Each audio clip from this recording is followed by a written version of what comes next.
Hello, ഞാനാണ് chicken. കഴിഞ്ഞ ദിവസം ചിക്കൻ വാങ്ങിച്ചപ്പോൾ 4 പീസിനെ മാറ്റിവെച്ചു. രാവിലെ ഞങ്ങൾക്കുള്ള 8ൻ്റെ പണിയുമായിട്ട് ഇറങ്ങിയിരിക്കുകയാണ്. സോഷ്യൽ മീഡിയയിൽ സ്ക്രോൾ ചെയ്ത് നോക്കിക്കൊണ്ടിരിക്കുകയാണ് ഞങ്ങൾക്ക് പറ്റിയ റെസിപ്പി ഉണ്ടോ എന്ന്.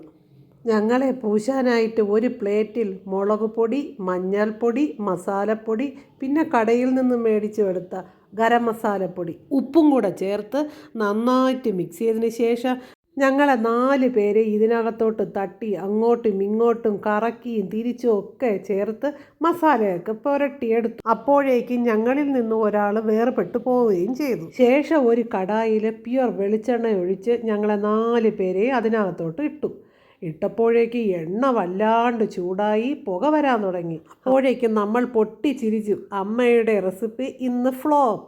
പക്ഷേ നമ്മൾ വിചാരിച്ചതുപോലെ അല്ലായിരുന്നു അമ്മ. ആ കടായിയെ കറക്കിയും തിരിച്ചും എണ്ണയും ചൂടും ബാലൻസ് ആക്കി എടുത്തു. എന്നിട്ട് കറക്റ്റ് പാകത്തിന് ഞങ്ങളെ ഫ്രൈ ചെയ്തെടുത്തു വേറൊരു പാത്രത്തിലോട്ട് മാറ്റിവെച്ചു. ഈ മിച്ചം വന്ന എണ്ണയിലേക്ക് ഒരു സവാള അരിഞ്ഞതിനെ അതിലേക്കിട്ട് വഴട്ടാൻ തുടങ്ങി. എന്നിട്ട് ഞങ്ങളോടൊപ്പം കൂട്ടുകൂടാനായിട്ട് ഇഞ്ചിയും വെളുത്തുള്ളിയും കൂടെ ഞങ്ങളോടൊപ്പം ഇട്ട് വഴട്ടൽ.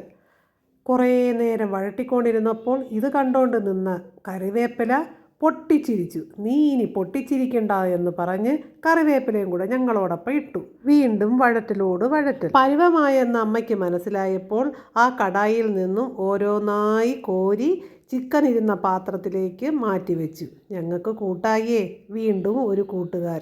എന്നിട്ട് ഉള്ളി വഴട്ടിയ പാത്രത്തിൽ തന്നെ തേങ്ങയും ഇട്ട് വീണ്ടും വറുക്കാൻ തുടങ്ങി. തേങ്ങ ഒറ്റയ്ക്കെന്ന് കണ്ടതോടെ അമ്മ വീണ്ടും കുറച്ച് കരിവേപ്പിലയും കൂടെ തട്ടി നേരത്തെ ഞങ്ങളുടെ ദേഹത്ത് എന്തൊക്കെ മസാലകൾ പുരട്ടിയോ അതൊക്കെ തന്നെയാണ് വീണ്ടും തട്ടി ഞങ്ങളെ വറുക്കൽ. തേങ്ങ അമ്മ ഒരുപാട് മൂപ്പിച്ചൊന്നുമില്ല. എന്നിട്ട് ഞങ്ങളെ എല്ലാം ഈ പാത്രത്തിലോട്ട് തട്ടി. ചിക്കനായ ഞങ്ങളെ ഓരോന്നായിട്ട് എടുത്ത് കുഞ്ഞു പീസുകളാക്കി.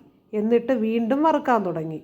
ശേഷം മിക്സിയിലിട്ട് നന്നായിട്ട് അരച്ചെടുത്തു ഞങ്ങളെ. എന്നിട്ട് ഒരു പരന്ന പാത്രത്തിലോട്ട് തട്ടി നുരുനുരാന്നരിഞ്ഞു വച്ചേക്കുന്ന സവാള അതിലേക്ക് തട്ടിയിട്ട് കുറച്ച് നാരങ്ങയും കൂടെ പിഴിഞ്ഞൊഴിച്ചു. എന്നിട്ട് വെളിച്ചെണ്ണയും കൂടെ ചേർത്ത് നന്നായിട്ട് മിക്സ് ചെയ്തതിന് ശേഷം ഉരുട്ടിയെടുത്തു.